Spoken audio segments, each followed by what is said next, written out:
It's Thunder minus 175 on the money line. The Mavs are plus 145. Your total is 212 on a hook. That is down from 213 and a half. So a little bit of money, tiny bit. That means under in Dolphin speak. What is the call here, Chelsea?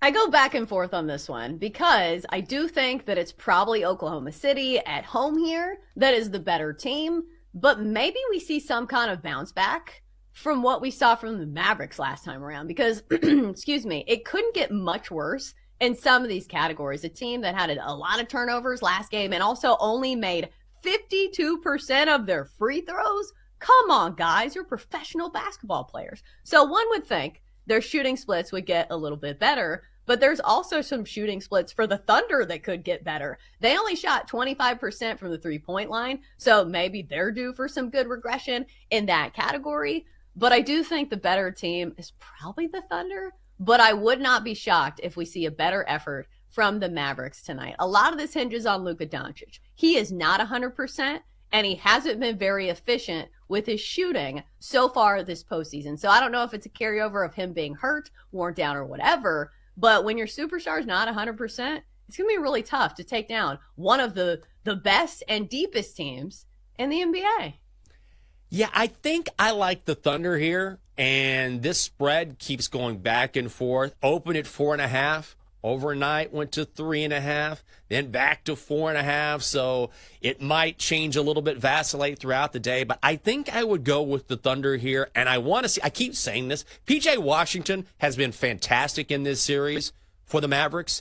And at some point, I believe he's going to have some sort of regression because he's not truly the scorer that he has been in this series. I think the Thunder focus on him. And frankly, I'm worried about the health of Luka Doncic, who's always sort of banged up a little bit, but he seems more banged up than normal. He even said a couple games ago, my entire body hurts. And he's not getting that respite that he normally gets during the regular season, where maybe he gets a day or two off, or he gets to take a game off. He doesn't have that luxury here. So I would lean Thunder minus 4.5 tonight.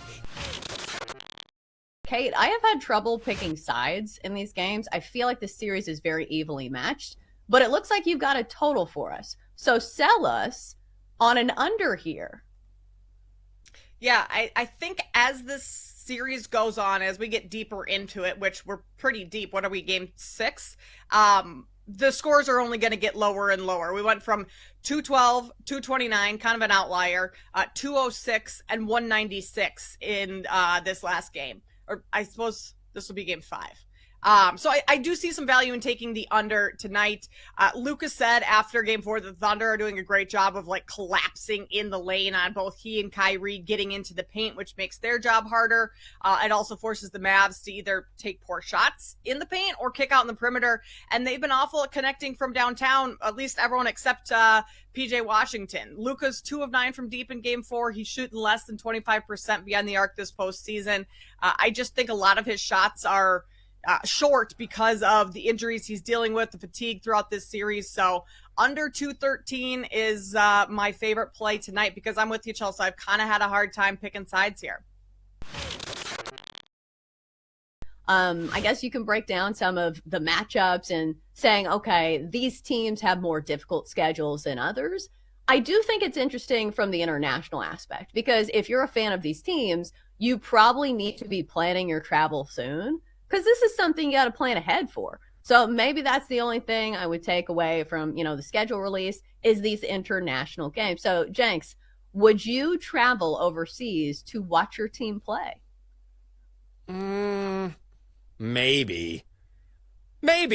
It was a cool venue. Yeah, I guess. I'd rather go to Vegas. That's what I'd rather do, honestly.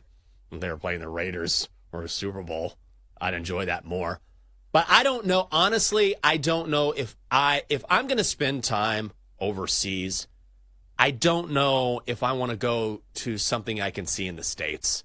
Do you know what I mean? Right. Like an NFL, yeah. An NFL game. If I'm going to Europe, why am I going to spend my time watching a football game when I can do that anytime I'm in the States? So I want to take advantage of a European trip or wherever the NFL is going to play next. Maybe New Zealand. Where are they going to expand next? Is it going to be Kenya? Is it going to be Antarctica? Antarctica. Send those Chiefs fans there. Oh, yeah. Packers, and we'll send the Chiefs fans that have 3 limbs. I don't know. The NFL expanding is weird to me because it's not really an international sport, but we know how Roger Goodell is. Wants to make a buck, wants to grow the sport. I understand the thought process behind it. I just don't really get it. But I don't know if I'd really do that on second thought. All right, best bet of the day for me is going to be in the Tigers and Marlins game. This play makes too much sense. It almost gives me like a red flag because it seems like it's too little juice on this. I'm going to go Casey Mize, the starting pitcher for the Tigers today, under his earned runs prop of 2.5 for -125. So Casey Mize has been good this year. He has given up 2 runs or fewer in 5 of his 7 starts. And in all 3 home starts, he's gone under this number. And now he gets to face one of the worst offenses in all of baseball. Listen, the Marlins have the second worst OPS, the second worst WRC plus in baseball. And if you look over this recent stretch, they have scored 2 runs or fewer in 4 of their last 6 games. That's the entire game, not just against the starter. So it makes a lot of sense to me. Casey Mize under 2.5 earned runs today for -125. I looked at that earlier, but I'm going to stay away. I'll let you cash. I'm going to try and think of my own. It's not easy. Rockies at the Padres, first 5 under 4, -125. I tried to get this at 4.5. It's -155. I'm just going to go 4. Money keeps coming in on the under, so I'll take a 4. You got Michael King going for San Diego. He's been really good recently. 3-3 this season, ERA of 3.67, but he has not allowed a single run in his last 2 starts. On the other side, Austin Gomber.